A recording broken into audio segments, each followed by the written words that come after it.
Bienvenue au jardin vous est proposé par Florendi. Nutrition potager, agrumes, gazon, plantes en pot ou en terre, ou encore activateur de compost, Florendi vous accompagne au jardin naturellement. Ayez la main verte avec Florendi.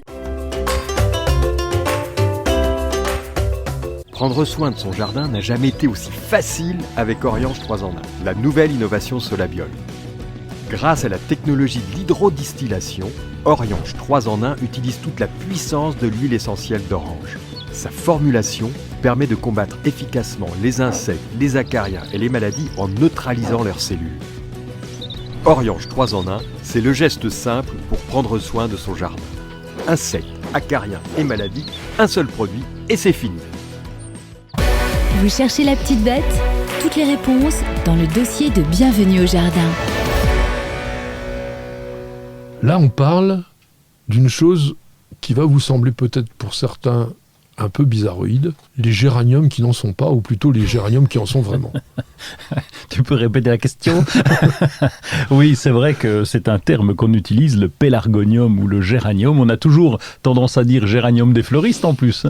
Et on a appris comme ça depuis des siècles. J'ai travaillé quelque temps en jardinerie, c'était comme ça, c'est pas autrement, c'est le géranium. Ce que l'on appelle géranium des fleuristes, c'est une catégorie bien particulière, c'est le pélargonium grandiflorum.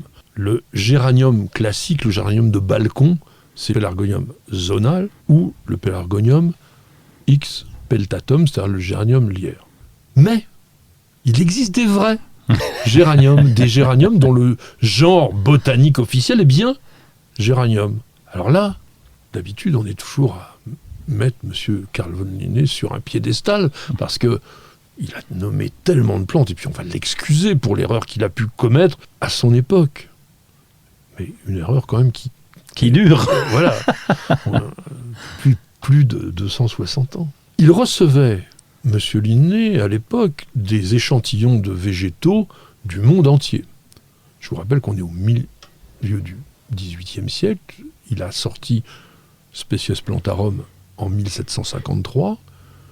À l'époque, il n'y avait pas des jets pour vous transporter une plante en quelques heures du bout du monde. On prenait le bateau, et puis on essayait que ça tienne le coup, et ça arrivait parfois dans des états pas terribles. Les pélargoniums sont originaires d'Afrique du Sud. Donc il fallait remonter depuis le cap de Bonne-Espérance jusqu'où il habitait M. Linné, en Suède. Donc il fallait quelques semaines quand même. Donc on peut l'excuser d'avoir confondu. Et d'ailleurs, même, on va lui tirer un coup de chapeau avant, c'est-à-dire qu'il s'est rendu compte, sur les échantillons qu'il avait, que c'était déjà la même famille, les Géraniacées, que ça se ressemblait. Mais il a fallu attendre presque 50 ans pour que Charles-Louis, l'héritier de Brutel, français qui, le pauvre malheureux, a été assassiné en 1800. Il est mort assassiné, mais c'était un bon botaniste. Il s'est rendu compte que les géraniums, donc, dont nous allons parler maintenant, le vrai genre, avaient 10 étamines, que les fleurs des pélargoniums, qui, vous allez vous dire, par rapport à ce que l'on va vous présenter maintenant, ça ne se ressemble pas, mais si, le pélargonium botanique, le sauvage, il ne fait pas des grosses fleurs comme on connaît aujourd'hui, il a des toutes petites fleurs, et il a 7 étamines seulement. Et il y a même une autre plante qui est très proche, qui s'appelle l'érodium, et qui a, si je me rappelle bien, 5 étamines. Ces 3 genres-là peuvent être confondus quand on les regarde simplement. Qui sont ces fameux géraniums vivaces, comme on dit ? D'ailleurs, quand vous allez en jardinerie, si vous demandez des géraniums, on va vous donner des pélargoniums. Oui. Mais si vous demandez des géraniums vivaces, on va vous donner les plantes dont nous allons parler maintenant. Au rayon vivace. Au rayon vivace. Ce sont des plantes vivaces, donc la racine va rester en vie et ils vont disparaître pendant l'hiver. Pas tous, pas tous, c'est vrai, mais semi-persistants. Oui. Et donc, on va les voir réapparaître, en tout cas pour les autres, au printemps. Et donc, vraiment une plante passe-partout qui est increvable chez nous. Même si on a un climat continental un petit peu difficile, ils tiennent très bien, peut-être un peu à l'ombre. Beaucoup de ces espèces sont des plantes d'ombre ou de mion, qui sont donc très intéressantes pour faire des tapis, des couvre-sols, dans des sous-bois assez clairs. Il y en a énormément, 400 espèces. Ah oui. Contrairement donc à ce que tu disais tout à l'heure, il y en a donc des vrais persistants. Macrorhizome, par exemple, qui est vraiment un gros géranium avec des feuilles très découpées, vraiment sympa. Géranium cinereum. Oxonianum, qui est aussi très intéressant, il fait des petites fleurs sympas. Bon, il y en a plein d'autres, Riversalianum, etc. Bon, eux sont persistants, donc on les cultive à la fois pour les feuilles et pour les fleurs. Les couleurs. Oh, wow, superbe. Moi, c'est le bleu qui me vient en tête tout alors de suite. Johnson's Parce Blue, que, c'est la star finalement.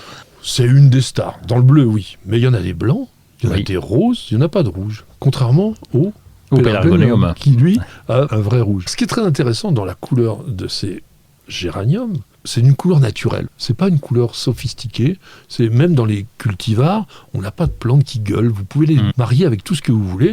Et puis alors, quelque chose qui va te plaire énormément, c'est la rusticité. Oui, increvable. Moins 20 degrés, sans Ouais. aucun problème. Petite question, Oui. Patrick, je vais t'induire d'erreur, tant pis. Est-ce qu'il n'y a pas des annuels? Non, par définition, c'est géranium vivace. Oui, mais il n'y a pas, tu sais, les géraniums à Robert, par exemple, qu'on trouve en mauvaise herbe. Il revient tous les ans. Ça, il revient est tous les là. ans, ça je te Oui, le oui. confirme, oui. Oui. Oui. Ok. Géranium robertianum, cette herbe à Robert, qui est mignonne d'ailleurs, Ah oui, un peu oui. envahissante, qui a son charme. Et c'est une plante totalement de chez nous. Bon, la plupart de ceux qu'on cultive aujourd'hui en tant que plante ornementale sont quand même des végétaux qui sont, alors soit comme Cinereum, par exemple, originaire du bassin méditerranéen. Et Cinereum, c'est tout un groupe, souvent persistant, qui va apprécier, lui, contrairement à beaucoup d'autres, les sols un peu plus secs, puisqu'il est méditerranéen. Ballerina, par exemple, on le connaît bien, c'est un beau cultivar, avec des fleurs roses, assez soutenues, et avec un œil noir. Non mais ça c'est joli. Hein. La fleur, le cœur est noir, et tout le tour est rose, assez soutenu. Dans les Pyrénées, pousse Géranium andressi. C'est une plante de lieu humide, vous voyez. Là, on était Cinereum sec et là, humide. Donc, en choisissant bien vos espèces, vous allez pouvoir les adapter à tous les types de jardins. Andressi, le cultivar qui s'appelle Vargrave Pink est vraiment très intéressant. Il est plus haut que la plante d'origine qui mesure habituellement 40 cm. Lui, il atteint 60. Fleurs vraiment rose pâle, très très sympa, avec des touffes qui peuvent vraiment grossir en largeur. Ça, c'est aussi intéressant. C'est une plante dont on disait couvre-sol. Alors, c'est pas un tapis, mais comme ça pousse largement, ben, on peut les planter serrés et obtenir quelque chose d'assez homogène. Tu nous as parlé de Johnson's Blue. Oui. C'est un cultivar, parce que c'est un hybride de Géranium pratincé et de Géranium himalayense qui a été créé en Angleterre en 1950. Il fait 50 cm de haut. Ses feuilles sont très très découpées et on n'a pas parlé de ça. Elles se colorent en automne. Ça c'est intéressant aussi parce qu'on va avoir une plante qui est évolutive. Et puis alors là, en ce moment, parce que c'est juin-juillet, fleurs là elles sont grosses, 5 Oui. cm de diamètre. Et puis bleu. Oui, bleu, bleu vraiment très fort, très marqué. Et très légèrement veiné de pourpre. Et ça, il faut regarder souvent les fleurs des géraniums vivaces, en gros plan. Parce qu'elles sont rarement homogènes et au contraire, elles sont complètement veinées de quelque chose qui est très très agréable la plupart du temps, qui est vraiment d'une grande élégance. Dans les Pyrénées-les-Alpes, on a Géranium phaeum. C'est une plante pour des endroits très ombragés, t'en parlais tout à l'heure. Oui. En revanche, c'est un couvre-sol, oui, parce qu'il s'étend en largeur, mais il est haut, donc il fait à peu près 80 cm de haut. L'intérêt, c'est que ces fleurs sont très visibles parce qu'elles sont largement portées au-dessus du feuillage et elles sont rose foncé. Sanguineum, lui, on est plutôt Caucase, Turquie, plante de plein soleil et qui va apprécier les sols calcaires. Ça, c'est utile. Jardin de petite taille, terrain plutôt sec. On est sur des plantes qui fleurissent longtemps, là. De mai jusqu'à la fin août, pratiquement. Dans des coloris qui vont être plutôt autour du rouge, du rose, sanguinum, hein, on voit bien Oui. un petit peu. Je vous disais de ceux qui sont veinés, il y a striatum, plus compact, rose pâle, veiné de rose foncé. Vraiment très très joli. Et puis n'oublions pas quand même Géranium sylvaticum, qui vient de Turquie lui aussi, très vigoureux, jusqu'à 70 cm de haut, fleurit dès le mois de mai et pendant tout l'été, feuillage très très découpé et fleurs bleues ou blanches.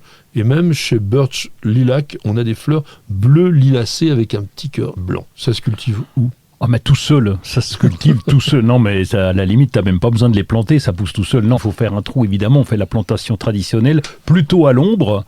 Et puis, arrosage, allez, la première année pour marquer le coup quand même, pour que les racines démarrent. Et après, on est tranquille, ça va tout seul. Un bon petit apport quand même de fumier décomposé au moment de la plantation, parce que c'est une plante qui aime bien les terres dans lesquelles il y a un peu à manger. Il y a une chose qui est importante, c'est quand vous plantez, les géraniums vivaces qui ont un système racinaire assez important, trempez bien la souche dans l'eau pour bien l'humidifier en profondeur pour pouvoir obtenir une bonne reprise. Généralement, il n'y a pas beaucoup de maladies. On peut avoir un peu d'oïdium chez certains. Les othyorynques, un peu, mais pas autant que sur, par exemple, les lilas ou les troènes. On peut peut-être sur certains, quand ils sont très petits, c'est pour ça acheter plutôt quelque chose d'un petit peu développé, avoir quelques limaces qui s'en régalent, mais sinon il n'y a vraiment rien. Laissez-les se développer à leur guise, ça va aller tout seul.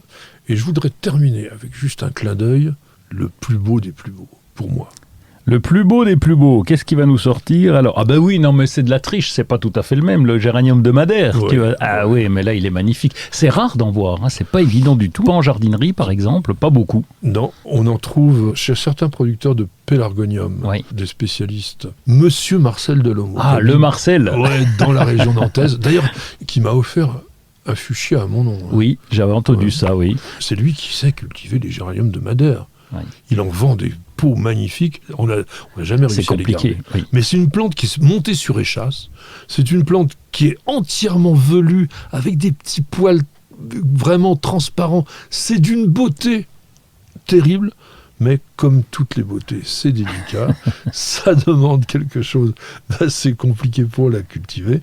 Avec des fleurs de mai à juillet, enfin vraiment, j'adore cette plante. Si vous savez la cultiver, si vous avez le secret, vous nous envoyez un petit mot, on sera vraiment ravis. On vous dit rendez-vous à la semaine prochaine et bienvenue au jardin.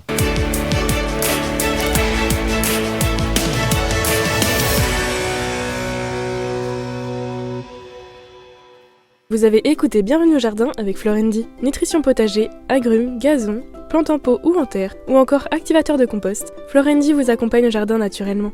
Ayez la main verte avec Florendi. Vous appréciez nos vidéos, vous regardez régulièrement nos émissions Découverte Jardin et Jardiner, ça fait du bien. Alors n'hésitez surtout pas à vous abonner. Il suffit de cliquer sur la cloche et vous serez tenu au courant de toutes nos mises en ligne, et ceci totalement gratuitement. Et sachez également qu'il existe un site internet sur lequel il y a énormément d'informations, de réponses à vos questions de dictons et de citations. Alors www.newsjardin.tv, c'est la bonne adresse.